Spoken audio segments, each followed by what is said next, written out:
اعوذ باللہ من الشیطان الرجیم بسم اللہ الرحمن الرحیم السلام علیکم ورحمۃ اللہ۔ آج کا ٹاپک ہے طوفان نوح۔ قرآن کریم میں 43 مقامات پر یعنی 40+3 جگہوں پر اللہ تعالیٰ نے حضرت نوح علیہ السلام کا بیان فرمایا ہے۔ نوح کے لغوی معنی ہیں کثرت سے رونے والا۔ آپ چونکہ کثرت سے روتے تھے اپنی قوم کی حالت پر، تو کثرت سے رونے کی وجہ سے آپ کے گالوں پر نشان پڑ گئے تھے آنسوؤں کے۔ حضرت آدم علیہ السلام کے بعد تمام انسان مسلمان تھے، اللہ تعالیٰ کے دین پر تھے، لیکن شیطان نے ان کو بہکا کر اپنی طرف لگا لیا۔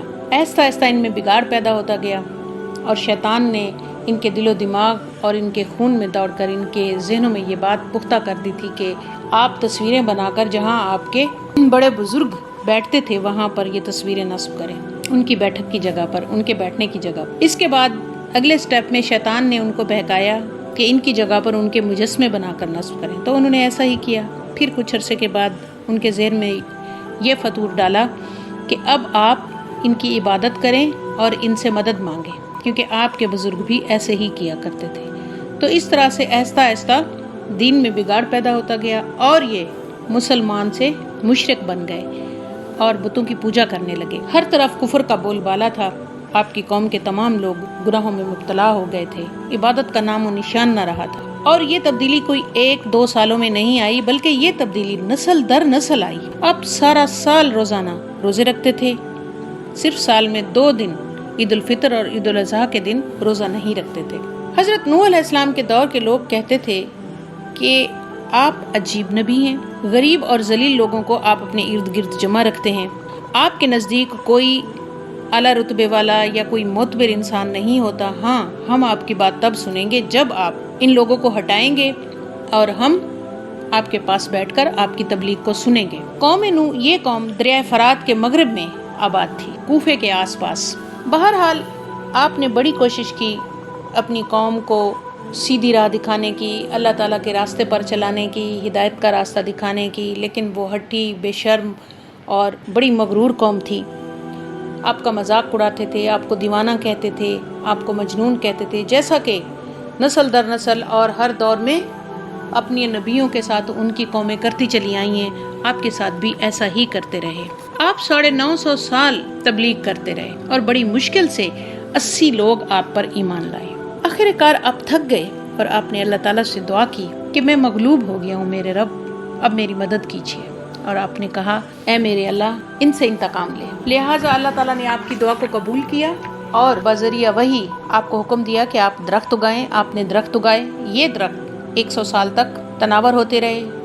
پھر آپ کو وحی کیا گیا کہ آپ ان کو کاٹیں، ان سے پھٹے بنائیں، آپ نے پھٹے بنائی۔ پھر حضرت جبرائیل علیہ السلام نے اللہ تعالیٰ کے حکم کے ذریعے سے آپ کو کشتی بنانا سکھائی، تو آپ نے 3 منزلہ کشتی بنائی، بغیر چپوں کے اور بغیر انجن کے یہ کشتی تھی۔ جب آپ کشتی بنا رہے تھے تو آپ کے قوم کے لوگ آپ کے قریب سے گزرتے تھے تو آپ کا تمسخر اڑاتے تھے، آپ پر مذاق اڑاتے تھے اور کہتے تھے کہ یہ لو دیکھو، میدانی علاقہ ہے، پہاڑ ہیں ہر طرف، یہ کشتی بنا رہے ہیں، یہاں پہ پانی کا نام و نشان تک نہیں ہے۔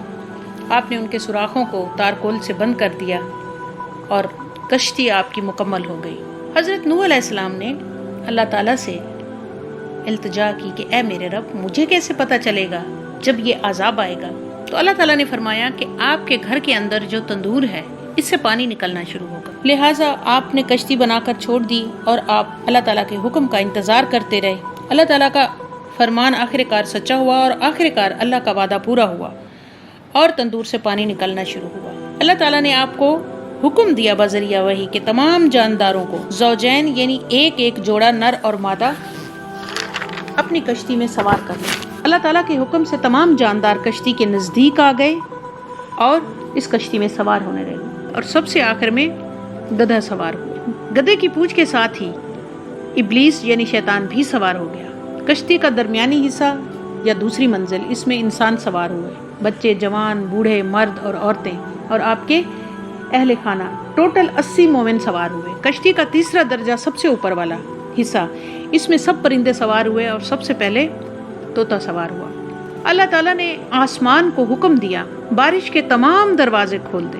آسمان سے بارش برسنے لگی، اور یہ بارش اس طرح نہیں تھی کہ جس طرح سے موسلا دھار بارش ہوتی ہے، بلکہ یہ ایسے لگتا تھا جیسے کسی نے ٹیپ واٹر کو کھول دیا ہو اور وہ پانی نیچے گر رہا ہو۔ یعنی وہ اس طرح کی بارش تھی کہ جیسے اوپر سے کوئی پانی انڈیل رہا ہو۔ اللہ تعالیٰ نے زمین کو حکم دیا کہ اپنا پانی اگل دے، اور دیکھتے ہی دیکھتے زمین میں جا بجا چشمے ابل پڑے اور وہاں سے پانی نکلنا شروع ہو گیا، اور دیکھتے ہی دیکھتے یہ پانی چڑھنا شروع ہو گیا، تندور سے، زمین سے، آسمان سے، یہ دونوں پانی مل گئے اور ایک طوفان کی شکل اختیار کر لی۔ حضرت نوح علیہ السلام نے اپنے بیٹے کنعان سے کہا، جو کہ مومن نہیں تھا بلکہ کافر تھا۔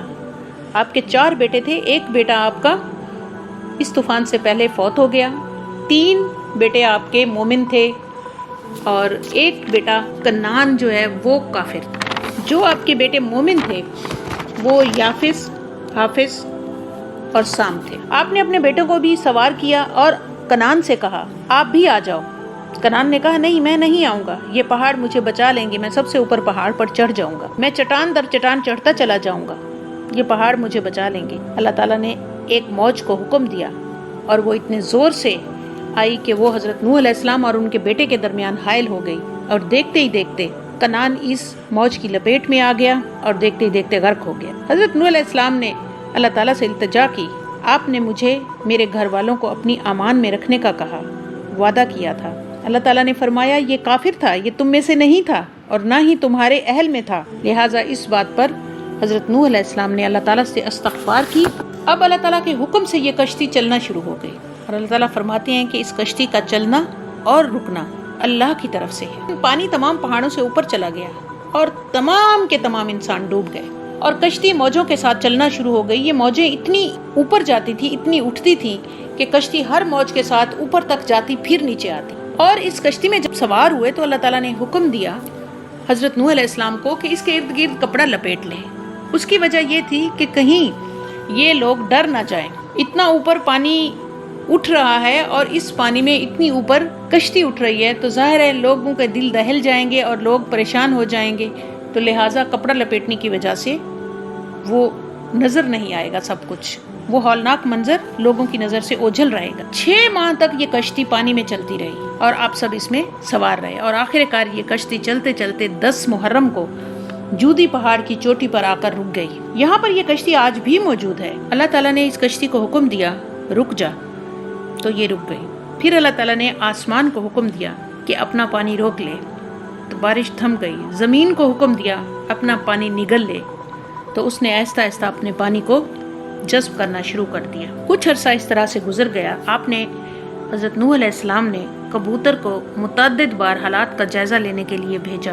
پہلی بار کبوتر خالی واپس آیا، دوسری بار کبوتر کی چونچ میں زیتون کی ایک ٹہنی تھی اور اس کے پاؤں خشک مٹی کے ساتھ لگے ہوئے نہیں۔ اس کا مطلب آپ یہ سمجھے کہ ابھی زمین خشک نہیں ہوئی۔ پھر آپ نے جب ایک اور دفعہ بھیجا تو اس کے پاؤں خشک مٹی سے لتھڑے ہوئے تھے، تو آپ سمجھ گئے کہ اب زمین خشک ہو گئی ہے اور لہٰذا اب ہمیں یہاں سے اترنا ہے، لہٰذا آپ وہاں سے اترے۔ اللہ تعالیٰ نے آپ کو اترنے کا حکم دیا۔ اللہ تعالیٰ نے صرف حضرت نوح علیہ السلام کی نسل کو باقی رکھا، باقی تمام کے تمام انسان، جاندار تب ملیا میٹ ہو گئے، ختم ہو گئے، اور آخری عمر میں آپ حرم کی سرزمین پر تشریف لے آئے اور وہاں آپ نے وفات پائی، اور یہاں سے اس جودی پہاڑ سے نیچے اتر کر آپ کے بیٹے، تینوں بیٹے آپ کے، وہ نیچے اتر کر ادھر ادھر پھیل گئے، اور ان سے پھر آپ کے بیٹوں سے نسل بڑھتی اور پلتی اور پھولتی رہی، اور اس طرح سے دوسری دفعہ تمام انسان